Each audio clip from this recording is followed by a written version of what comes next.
Assalamualaikum warahmatullahi wabarakatuh. Perkenalkan, nama saya Muhammad Fajar Samsul dari kelas PJKRJ dengan NIM 210 30 150 1195. Di sini saya akan mempresentasikan materi dari mata kuliah pencegahan dan perawatan cedera olahraga, yaitu bab 4, cedera pada alat gerak. Cedera pada yang pertama yaitu cedera pada kulit dan pertulangan pertamanya. Luka adalah suatu kerusakan pada struktur atau fungsi tubuh karena paksaan atau tekan fisik maupun kimiawi. Luka yang sering terjadi adalah luka lecet atau yang biasa disebut dengan ekskoriasi, dan robek, luka tusuk, terpotong maupun terkelupasnya kulit. Pertolongan pertamanya adalah yang pertama, bersihkan luka dengan hidrogen peroksida atau H2O2 sebanyak 3%, kemudian menggunakan detol atau betadine, kalium pemangat atau sabun. Kemudian langkah yang selanjutnya itu keringkan luka lalu berikan obat yang mengandung antiseptik seperti obat merah, iodium tingur, dan larutan betadine pekat. Kemudian langkah yang ketiga, jika perlu balut luka dengan kain kasa steril agar darah tidak terlalu banyak keluar. Kemudian beri kompres es di atasnya. Dan langkah yang selanjutnya yaitu tinggikan bagian yang luka lebih tinggi dari detak jantung. Kemudian langkah yang keenam yaitu pada luka terbuka atau tertusuk harus diberi suntikan anti tetanus serum, dan apabila luka robek lebih dari 1 cm harus dijahit. Kemudian bagian B yaitu cedera pada otot, tendon, ligamen, dan pertolongan pertamanya. Di sini ada yang disebut dengan strain. Strain adalah cedera yang terjadi pada otot atau tendonnya, termasuk titik-titik pertemuan antara otot dan tendon karena penggunaan yang berlebihan ataupun stres yang berlebihan. Kemudian ada yang dimaksud dengan sprain, yaitu cedera yang terjadi pada ligamen karena stres berlebihan yang mendadak atau penggunaan berlebihan yang berulang-ulang dari sendi. Tingkatan strain dan sprain dan pertolongan pertamanya yaitu strain sprain derajat 1 atau first degree strain and sprain. Cedera yang paling ringan disertai sedikit pembengkakan atau rasa nyeri, di mana cedera yang terjadi hanya mengenai beberapa serabut otot, tendon atau ligamen yang merobek dan tidak memerlukan pengobatan. Kemudian strain sprain derajat 2, cedera yang terjadi robeknya sebagian besar atau serabut otot, tendon atau ligamen dapat sampai setengah jumlahnya yang robek. Penanganannya dengan dilakukannya metode RACE. Di samping itu harus melakukan istirahat yang lebih sempurna dengan tindakan imobilisasi dengan cara balut, tekan, spalk maupun gips. Kemudian cara menguji otot, tendon, dan ligamen yang cedera.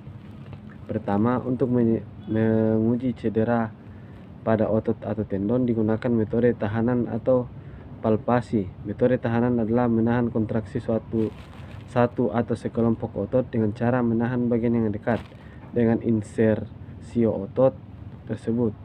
Bila pada waktu kontraksi otot dilakukan tahanan, maka akan terasa nyeri pada lokasi cedera.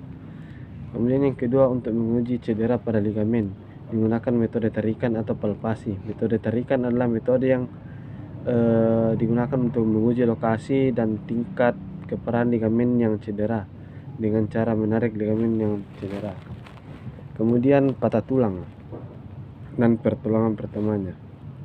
Di sini patah tulang terbagi menjadi dua, yaitu patah tulang tertutup apabila ujung tulang yang patah tidak keluar dari kulit. Kemudian patah tulang terbuka, ini bisa juga disebut dengan ujung tulang yang menembus kulit. Kemudian penyebab daripada patah tulang di sini yaitu kekerasan langsung karena pukulan atau tendangan yang sifatnya ekstrim. Kemudian kekerasan tidak langsung, misalnya karena jatuh tangan dalam posisi lurus merebak ke lantai sehingga menyebabkan tulang kalvikula patah. Kemudian gerakan yang tiba-tiba kontraksinya, misalnya fraktur pada patella bila otot quadriceps mendadak berkontraksi. Kemudian karena kelelahan atau stres faktor akibat tekanan atau tarikan yang terus-menerus. Kemudian adapun gejala umum pada tulang yaitu adanya reaksi radang setempat yang hebat, kemudian terjadinya fungsiolesi, nyeri tekanan pada lokasi pada tulang, adanya perubahan bentuk tulang atau deformitas, adanya krepitasi yaitu bunyi tulang yang terkena gesekan. Kemudian lanjut cedera pada sendi dan pertulangan pertamanya. Sendi adalah hubungan di antara dua buah ujung tulang yang berfungsi sebagai engsel yang membuat tulang dapat bergerak. Ujung tulang yang tidak terlindung secara berangsur-angsur dapat menjadi haus karena adanya pergesekan dengan tulang rawan yang berhadapan. Suatu gerakan akan menimbulkan nyeri karena ujung tulang yang tidak terlindung banyak mengandung syaraf. Cedera yang mungkin terjadi pada sendi adalah cedera pada kapsula articularis atau simpai sendi. Kemudian pertolongan pertama pada cedera sendi bisa dilakukan bila terjadi traumatik sinifotis, terapkan metode Rice. Kalau cederanya ringan, maka cukup dengan metode Rice saja dapat diatasi. Untuk selanjutnya diberi pertolongan menurut tahapan-tahapan yang teratur atau berlaku.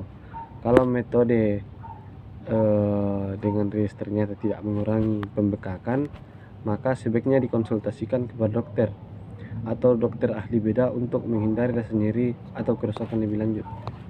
Kemudian lanjut kontusio, hematoma dan pertolongan pertamanya. Memar atau kontusio adalah cedera yang disebabkan oleh akibat benturan maupun pukulan langsung pada kulit, otot atau tendon sehingga menimbulkan warna kebiru-biruan. Kemudian hematoma adalah kumpulan darah di luar pembuluh darah atau pada jaringan di bawah kulit maupun di antara jaringan otot. Kadang-kadang hematoma yang mengalami pembengkakan jauh dari tempat cedera. Hal ini disebabkan karena cairan plasma darah itu mengalir ke tempat yang lebih rendah dan terkumpul di sana. Pertolongan pertama pada kejadian tersebut itu menggunakan metode Rice, fisioterapi yang mencakup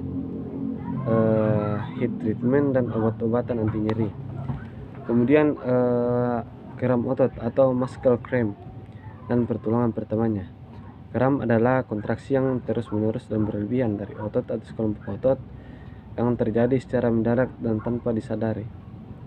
Adapun beberapa faktor penyebab dari kram otot ini yaitu otot yang lelah dan secara tiba-tiba meregang. Kemudian ketidaksempurnaan biomekanika tubuh karena adanya ketidaksejajaran dari bagian kaki bawah. Kemudian kekurangan beberapa jenis mineral tertentu, di antara batasnya suplai darah yang tersedia pada otot yang dipergunakan.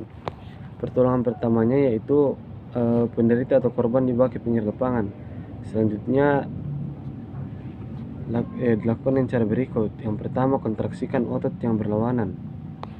Kemudian lakukan peregangan secara bertahap dari otot yang terkena sampai mencapai panjangnya yang normal. Kemudian lakukan masas dengan gerakan-gerakan mengurut dengan lembut dari arah jantung ke arah jantung untuk memperbaiki pengaliran darah lokal bila kramnya sudah teratasi. Kemudian adapun dislokasi dan pertolongan pertamanya. Dislokasi adalah perpindahan permukaan tulang-tulang yang membentuk sendi sehingga tulang tersebut tidak dapat berhadapan lagi.